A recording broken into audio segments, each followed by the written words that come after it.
Quite recently, a friend of mine asked, well, how much do I know about the Harvard University situation?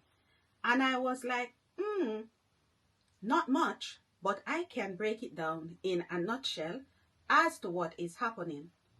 So in this video, what I want to do is to break things down in layman's term so that you can understand what is happening in a nutshell. To do this, what I want to do is to talk about things in terms of where did it start, how did it start, what is currently happening, and the likely outcome in terms of how could this affect USA international students and how it could affect what other countries do as well. So how did it start? In an effort to protect its borders and ensure that the right people come in, which, if you remember, in a previous video, I said that the responsibilities of every government includes the protection of its borders and the security of the citizens. So President Trump wanted higher education, in layman's terms, universities, to amend its policies for recruiting people. So as a part of the recruitment, what President Trump wanted to ensure was that as a part of the interview, that you could understand the ideology, political affiliation of the people, meaning the international students who are coming to the country. And that could include the combing of your social media to ensure that people who are coming in, the international students, the potential international students who are coming in, are friends and not enemies of USA. So how it started was that President Trump sent, or the administration, going forward I'm going to say the administration, because we know that different administrations are responsible for different things. The administration sent letters to the different universities, and usually these are the universities, what would I say, the more popular universities.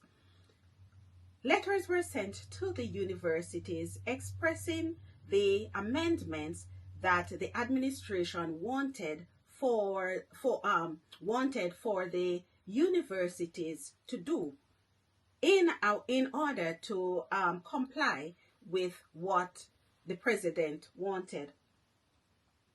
One particular university was opposed, and that was Harvard. So Harvard University, in response to the letter that was sent by the administration, replied by saying, no, we, in simple terms, no, we will not comply, or we don't feel comfortable doing this. In response, the administration said, look, you actually get some money from us as well. Don't forget that, yes, a part of the money that you get it from international students, and that is what you use to pay like the faculty, do research. But remember that a huge chunk of money actually come from us. So the administration said, if you will not comply, we will temporarily freeze the money that you get from us. Harvard still did not comply, and of course they started going back and forth.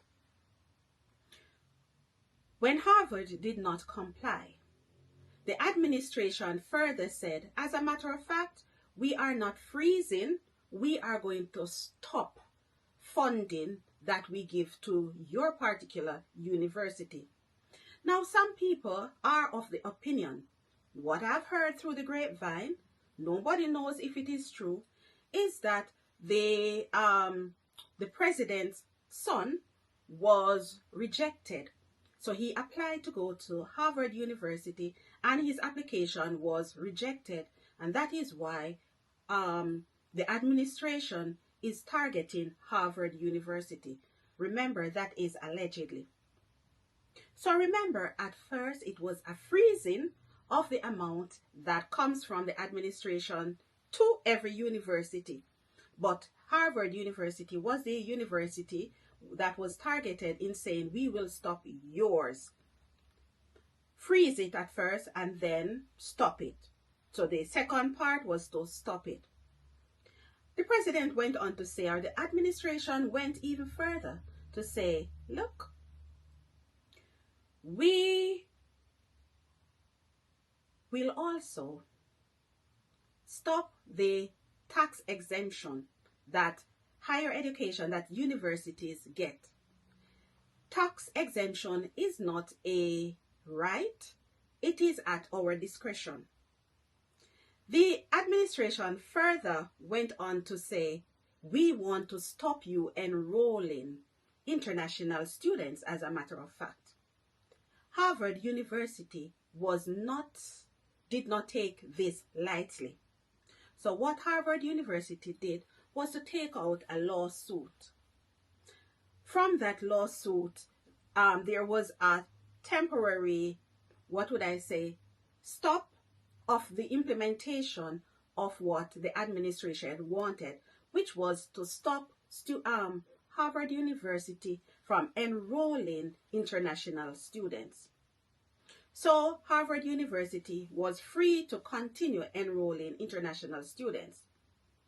The administration took that a step further in that they said, okay, since we cannot stop the university from enrolling students, what we will do is to stop students from entering the USA to attend Harvard University. So any student who says that they are coming to attend your university, Harvard University, they will be denied entry. And of course, you know that if someone is denied entry, they cannot go to that university anyway. So that is what is happening at the moment, in that the administration has sought to do it a different way. So because they were not able to legally stop a university from enrolling international students to that specific university, it's not for every university in the country, but just that specific university. Now it has changed to say, we are going to stop students entering the country if they are coming to attend Harvard University. And as a matter of fact, to take it even further, the international students who are currently attending your university, that is Harvard University, we may have to take steps to ensure that they transfer to other universities. So that is what is happening now. Now, how will that affect universities? A huge chunk of the money that universities get are from the fees that international students pay. And I've said that previously.